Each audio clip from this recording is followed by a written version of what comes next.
This is Bob across the Shiva Kalidasa again. We're going to be talking about the Naga and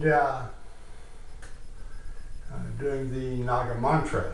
I told you in a previous video that the Naga Mantra is about the only one that you don't have to have an initiation for to really make work. And the reason for that is, as is well known in Tibetan medicine and Tibetan shamanism before that, is that there are a lot of people in the West, for example, who go on about Darwin's theory of evolution and whether it's right or not and all sorts of stuff, and they talk about the missing link in there. Well, the missing link is the Naga, and the Naga are the serpent people, the earth and water dragons that live in the 9 realms of the underworld. And the Naga have the ability to shapeshift in pretty much any form that they desire, and they can be in a human form or an animal form or anything else they want to, and revert back to the Naga form whenever they so desire.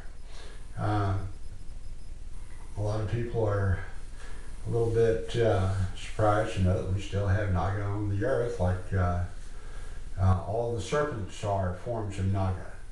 The crocodiles, they live in the water and the land, and alligators and things, cobras, rattlesnakes, grass snakes.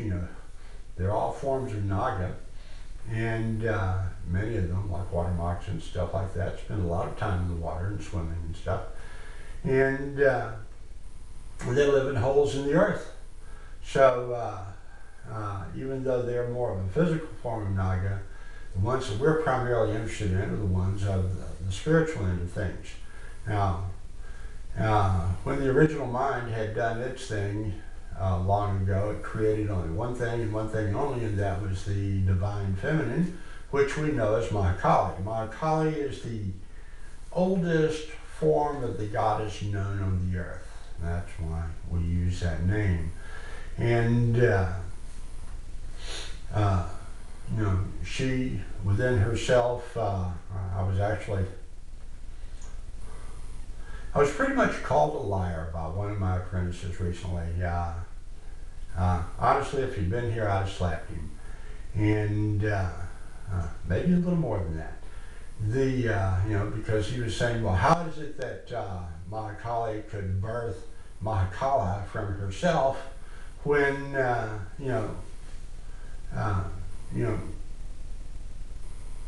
she didn't have a man to get herself pregnant? Well, she's the goddess. She doesn't need a man to get herself pregnant. In fact, the first couple of root races, as they were known, the ones that came out of the process we're going to talk about, were hermaphroditic, which meant they wanted to get pregnant. They could do it within themselves. Sometimes they did it within themselves accidentally, kind of like people accidentally get pregnant nowadays too. So okay, he didn't mean anything. He wasn't trying to be insulting and stuff. He just didn't understand. But that's nonetheless the reality of the situation, is that she didn't need some male entity to make her pregnant. She's the goddess. She's complete within herself. She can do it within herself. She has both masculine and feminine energy within her. And so she birthed Mahakala, and he became her lover. And then they birthed Ganesha, and then they birthed Nagsesha and Nagaliman. Nagaliman is the kind of patron deity, if you will, for Indonesian shamanism. And if you go around Bali or Java, the other islands in there, Jakarta and stuff, then you'll find lots of reference to Nagaliman. And we have an attunement, that has to do with him. So, but the first one, the Adi Naga, the first Naga to come out was Sesha, And King Sesha is kind of like, there are three kings of the Naga, and Sesha is the first one and will always be the main one. I've had a rather interesting relationship with Sesha from lifetime to lifetime. He's one of my closest friends in this lifetime, and that goes back to my first lifetime in a physical form. You see, the Naga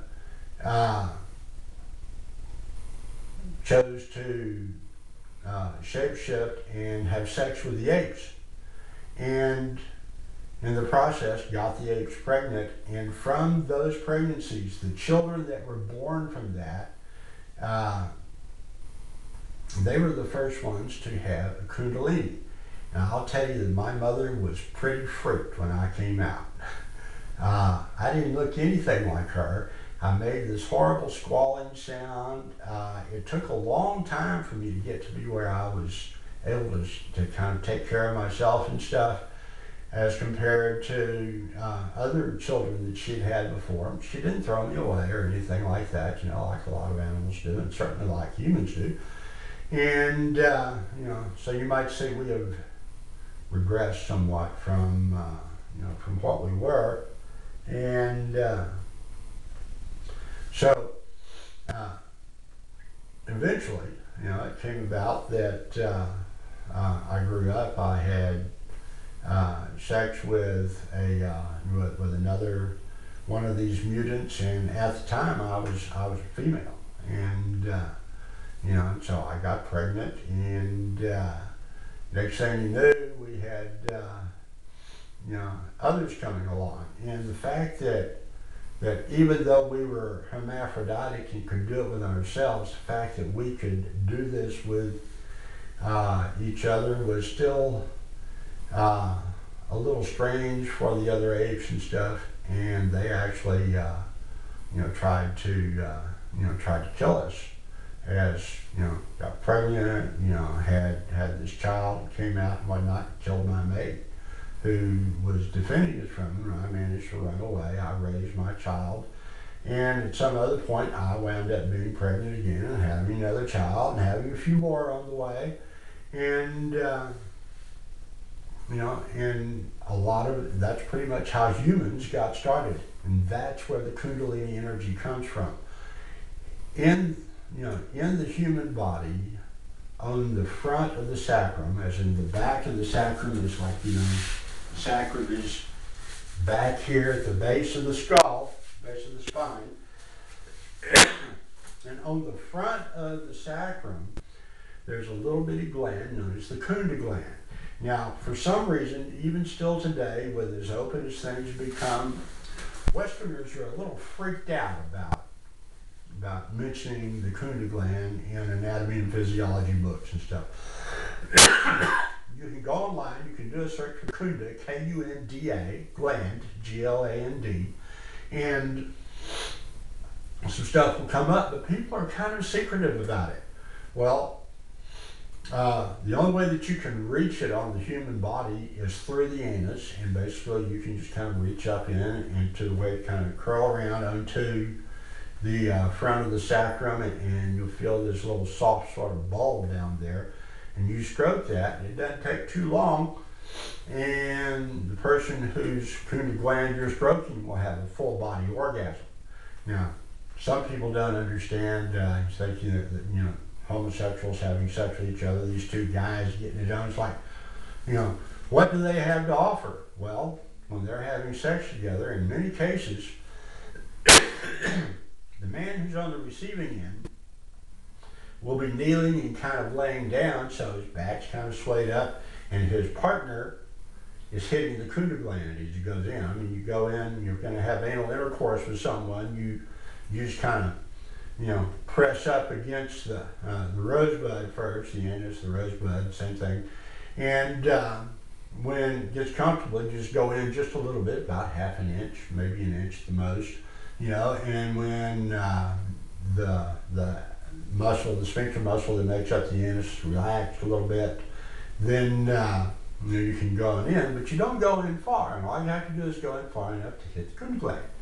Now, for a man, the glands, the head of the penis, or the lingam, whichever you care to call it, is the most sensitive part. So, you know, really driving in is kind of unnecessary and stuff, and they can do that and pretty much set that off.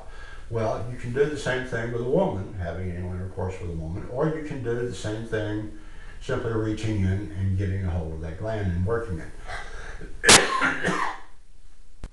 And that is the seat of the Kundalini. So when we do our breath work, our meditation, and all this sort of stuff, the other things that bring about the awakening, the Shakti path that you receive as a part of your Guru Diksha when you begin your apprenticeship, or any of these things,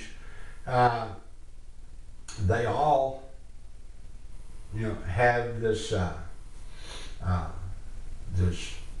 this effect on the Kundalini, and eventually you have this Kundalini awakening, and that's where that energy moves up the spine.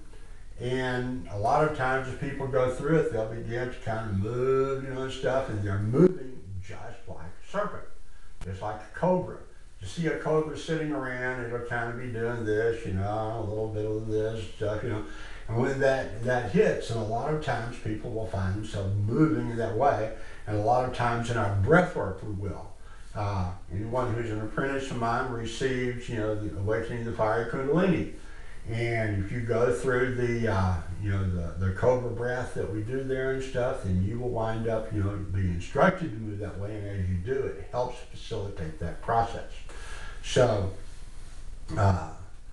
that's where we are from, and that's why I say we are Naga, and therefore we do not have to be initiated into the Naga Mantra. Now, the Naga Mantra is very simple. It's 3 words. Om Pu Swaha. Om Pu Swaha. And, Om is kind of a special word. It's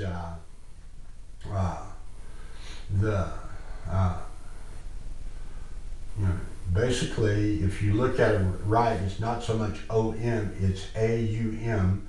And in a lot of things, like in doing the fervor mantra, we'll do Om.